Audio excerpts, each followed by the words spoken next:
Hello, and welcome to Your Vote Counts, a public informational nonpartisan program designed to get the public acquainted with candidates vying for the 2022 general election races of Congressional District 6, Senate Districts 10 and 11, House Districts 17 through 3, Salem City Council, and the Marion County Commissioners.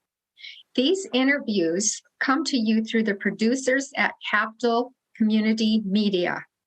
Collaboration on questions and moderators are from the American Association of University Women, Salem City Club, and the League of Women Voters for Marion and Polk counties. All 27 candidates for these races were invited, and all but 6 chose to participate.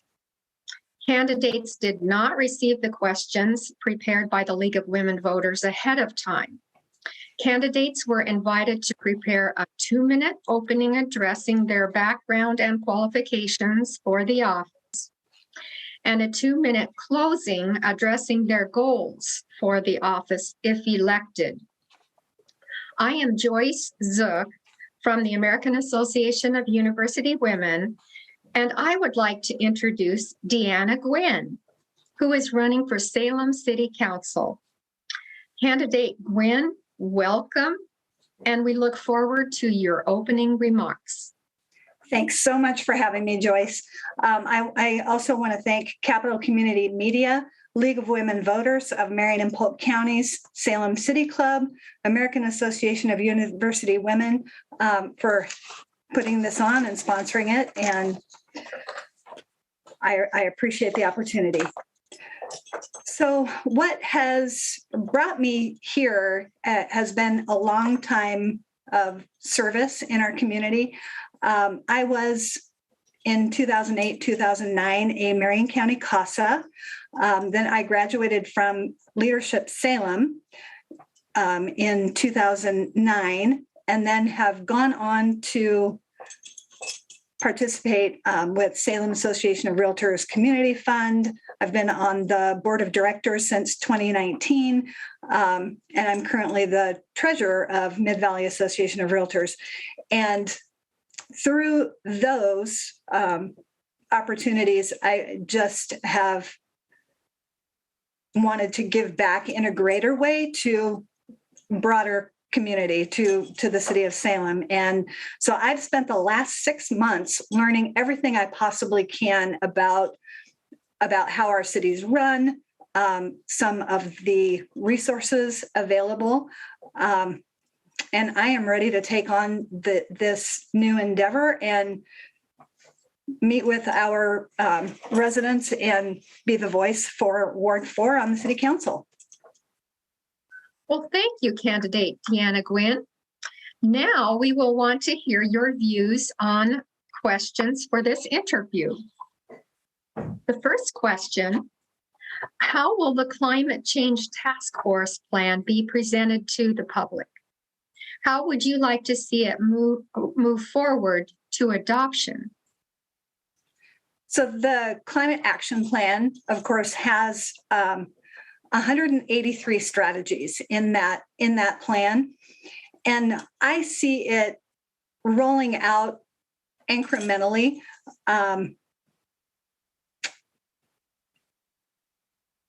In ways that will best serve our community without harming working families. And I see lots of interaction with the community by way of neighborhood associations and newspaper articles. I'm sure I've seen plenty of those already, but just talking to people and letting them know what's coming and how it will affect them. Okay, second question, what is your experience in working with diverse groups? How would you bring a broader-based policy process into city planning and decision-making? So I'm currently a real estate broker. So I already work with all all sorts of people from every race, religion. So I guess I don't know how to answer that other than that's what I already do. That's who we are as a community, and we'll keep doing a great job.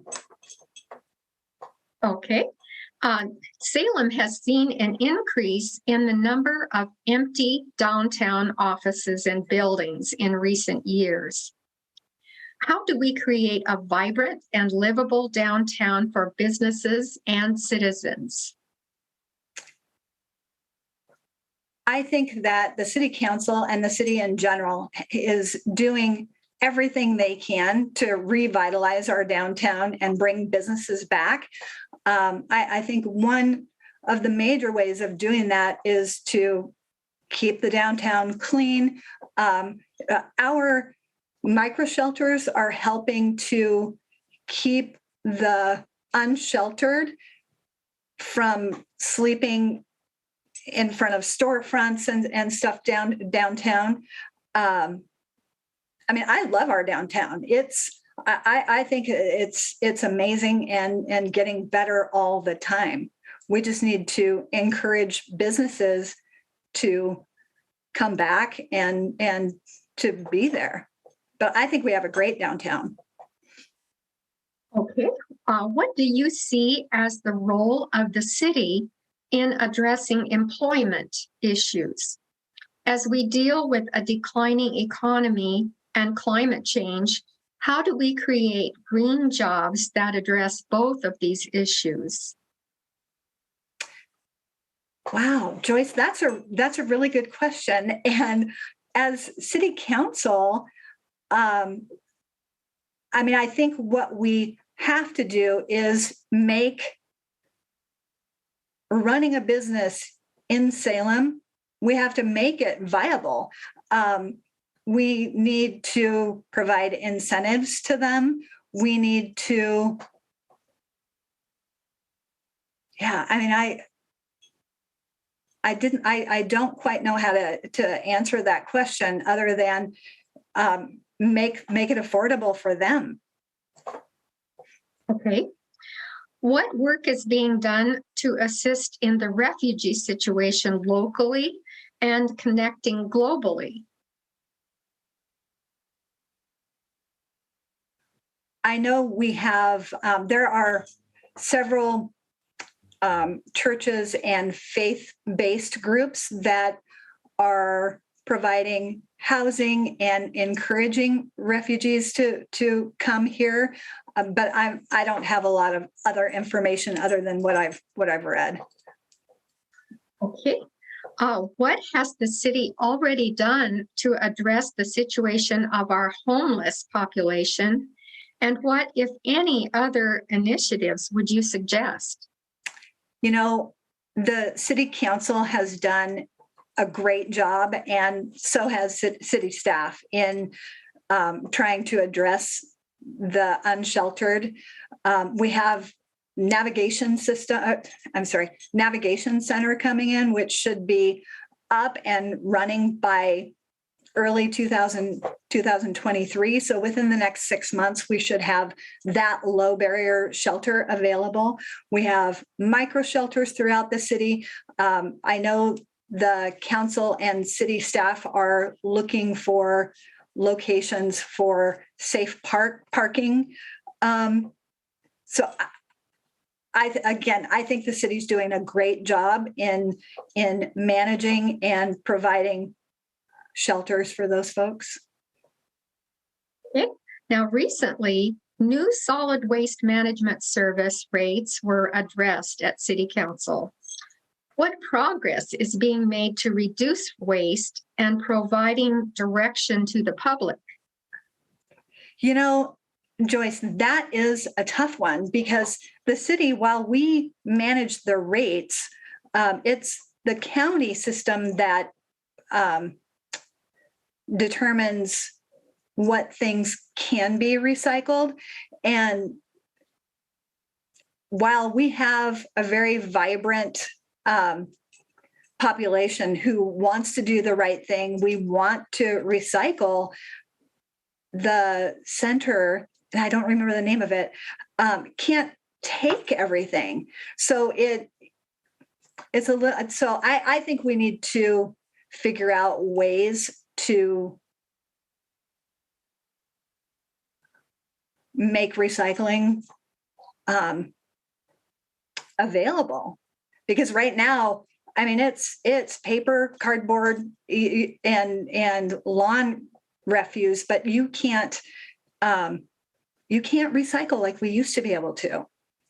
So we used to be able to break things down, and you just can't do that anymore. Okay. How will you keep your constituents informed and involved? I love this one. So social media, and not everyone does social media, but I would have a newsletter, Facebook page, and I'm available. I mean, right now, I would take calls from people. I've been going to neighborhood association meeting to hours, and that's one thing too. I would like to see the city be more proactive to let people know what our neighborhood associations do and how to become involved with them. Because honestly, I've lived in the city for 40 years and I didn't know. So until I started watching the city council meetings, I didn't even know that there was a neighborhood association. So, Candidate Deanna Gwyn, you are now invited to share your 2-minute closing comments about your goals for this office, if elected.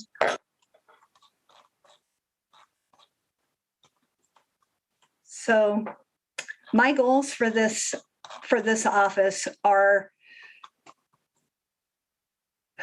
to develop partnerships with county. And I already said, I mean, I've spent the last 6 months meeting with everyone I can, learning everything I can about the city and services that are available. And I see the county being a huge partner with us. And I want to develop that relationship to be stronger. And I will work tirelessly for the city of Salem and Ward 4 residents. I will tell you that I've been in my current position for 30 years. I begged for this job. I told my boss, I said, I'll work for free. So I'll work for free again for the city. And I'm all about education and learning, and I'll hit the ground running, and I'll do whatever it takes to support and encourage and represent the citizens in Ward 4. Thank you, candidate Deanna Gwyn, for our interview today and for sharing your thoughts. Thanks to Capital Community Media for their extensive technology and producer skills used to create this program. Thank you to the League of Women Voters of Marion and Polk Counties for the design and preparation of the program, and to AAUW Salem City Club for help with the question development and providing moderators. And thanks to you, the public, for watching in order to become a more informed voter. For more local, state, and national voter information on candidates and ballot issues, visit all caps VOTE 411.org. You have until October 18th to register to vote or to make changes. Ballots go out October 19th and 20th, and according to the new law, will be accepted and counted if postmarked before or on November 8th. Elections matter. Remember to vote because your vote counts.